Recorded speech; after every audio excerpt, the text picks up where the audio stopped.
name's Thomas, and I just want to show of hands, how many here have ever experienced anxiety?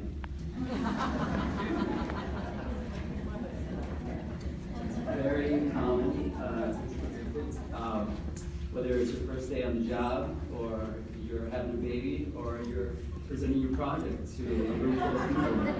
It's very normal, and I see a lot of my patients in the pre-op area experiencing it, and that was the inspiration for this project.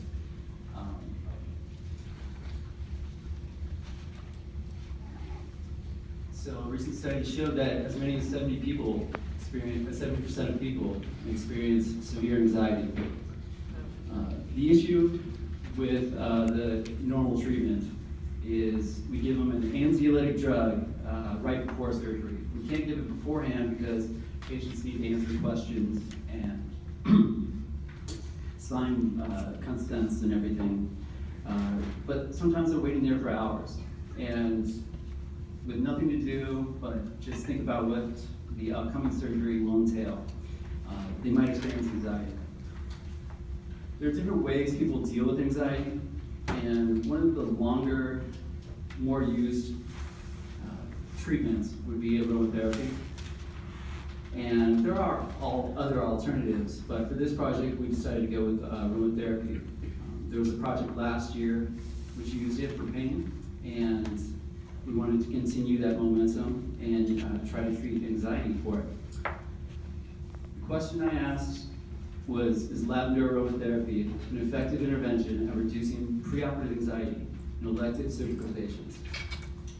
My aim was to use a validated visual analog scale and the patient's vital signs as measurements to see if there was any decrease in their anxiety before the intervention and after. This project started back in January with a literature review and conceptual design. We wanted to find a tool that would measure anxiety, and there are a few out there. One is 40 questions long, and it's very thorough, but the issue with that was there's not a lot of time pre-op, and the patients are asked a ton of questions. So asking them 40 more didn't seem like a very efficient use of time. We also wanted to establish inclusion and exclusion criteria, as well as get approval from the Institutional Review Commission, which is a detailed application anytime you want to work with human subjects. The IRC is there to protect the patients, their rights, and to protect them from undue harm anytime someone wants to do research. It's a very important process, and they wanted to know everything from the script that nurses would work off of in pre-op, as well as the flyers that would go up around informing people of the project, and every detail has to be covered. So finally we were approved in the month of June, and then we started collecting data and enrolling patients. We finished that in August, and then we analyzed the data.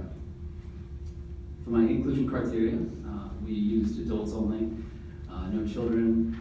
We didn't want to use patients who have been diagnosed with anxiety disorders in the past. They might already be on medications to relieve their anxiety, and therefore we wanted to test aromatherapy, and we didn't want any trauma patients as well, so we chose to have elective surgery patients and people who are mentally competent and able to sign their own consent, so no one with dementia or Alzheimer's. This just speaks to the exclusion criteria. We wanted to, that did involve the translators, so we spoke to people whose English is a first language, and we couldn't use anybody allergic to lavender, obviously. The patient enrollment process was unique in that I would have to screen patients individually who were coming in for surgery based on the surgical type and elective being the case, and determine whether or not they meet the inclusion and exclusion criteria. The clinicians taking care of them, the pre-op nurses, who were great, I would let them know that their patient was a candidate for this project. And it was then up to them to approach the patients while they're still doing their job and ask them, read off the script, and ask them if they were interested in learning more about the project that I'm doing. Only then, if the patient was interested in learning more, I could enter the room, introduce myself, and go through the enrollment process. That entails educating them about what I was doing, what data I'm collecting about them, which none of it was identifiable. It was, we'll go over it. But if they did agree, then I had them sign an informed consent and gave them a copy, and emphasized that their participation was completely voluntary. If they wanted to opt out at any time, that was always a possibility. So the data points I collected were their pre and post intervention anxiety scores, their pain rating, demographics like age, gender, and what type of procedure they're having done, whether or not they were given the anti-anxiety drug Versed, and their vital signs to see if there was any difference between their heart rate and blood pressure before and after the intervention. This is the tool I use. It's a validated visual analog scale. I use it for its simplicity and efficiency, and it's exactly 100 millimeters long. Patients would mark down where they fall on this scale, and that would measure. On one end, you can see that they had no anxiety, and on the other, it's extremely anxious. What I found out of a sample size of 44 people was that over half ended up with a decreased post-intervention score. About a quarter saw no change at all, and the smallest percentage saw a decrease in their anxiety. That was actually the result I anticipated, was the closer the time gets to surgery, that people's anxiety would actually go up. So it was nice to see that people were experiencing less anxiety as time got closer to surgery. Now the sample size was about 44 people. It was exactly 44. And this is a graph demonstrating what type of surgery these patients were having. So we had a lot of orthopedic patients in the study, followed by general and GYN patients. What we found by surgical specialty was the biggest drop was in spinal surgery. And the only specialty that saw an increase was neurology. And so most of the patients, as you can see, had an average score that ended up with a decreased post-intervention anxiety score. And if you categorize people's anxiety on levels of severity, mild, low, and severe, you can see that the post-intervention scores dropped in the severe and mild areas, and the post-intervention score on the low actually increased. That's because everybody from the severe and the mild categories all ended up going with decreased anxiety scores and having moved into the low category, which is a good result. So my hypothesis was that people's post-intervention anxiety scores would be lower than their pre-anxiety scores. And my hypothesis was, yes, statistically significant. We are, after analyzing all the data, we are 95% confident that if someone were to recreate this experiment using the same inclusion criteria, the same sample size, same exclusion criteria, same analog scale, we're 95% confident you will find the same results. And you will see a decrease anywhere ranging from 1 to 16 points in a drop, a decrease in their post-intervention anxiety scores. There was a correlation matrix done as well, pointing out correlations and connections and some of the data points I collected. So this would be their decrease in anxiety scores, post-intervention scores, and their pain, their systolic and diastolic blood pressure, systolic pressure and age, heart rate, and diastolic blood pressure. Some of the feedback I got was positive and negative. Some people were really excited about it. Some people used this lavender at home and to help them go to sleep or relax. And they were interested in what other aromatherapy scents we had available. But not everybody was a fan, and sometimes, they mentioned that they're more anxious as I'm asking them to rate their anxiety, and they have to think about it, and they were fine. And sometimes I would come in, and they were having an IV started, and maybe they mentioned that they were terrified of needles, and so that was one of the challenges I encountered was the timing when I come in the room and collect data. Also, the patients would use the aromatherapy stick differently. Some people would just leave it out. Some people used it once and not too much after that. And some people would actually jam it up their nose. That's what it looks like. It's a little inhaler. And full disclosure, I have no affiliation with the company who makes this. Also, the sample size was only for 44 people, and in terms of sample size, bigger is better. So, with more time, it would have been nice to have more people, but we were working with deadlines, and I'm still happy with the result. As far as their vital signs, I didn't get the same amount of vital sign sets for every patient. So some patients would have one set of vital signs, other patients would have 6 sets of vital signs. So it wasn't comparable, and it would have been nice to watch for trends, pre-intervention vital signs, post-intervention vital signs. That would have been a big difference in the data collected. So as I mentioned, over half experienced a decrease, and the average reduction was 8.6 millimeters on the visual analog scale. Those who were mild and severely anxious saw the most significant drops. However, without a control group, I can't really establish whether or not my intervention caused the decrease in anxiety. I can just note the trend. So in the future, moving forward from this project, I'd like to do something similar with a patient randomization to create that control group to compare to. Have a more stringent split the time that I would come in, so maybe like an hour after I get their pre-anxiety score, so I could follow up 1 hour after that with the post-anxiety.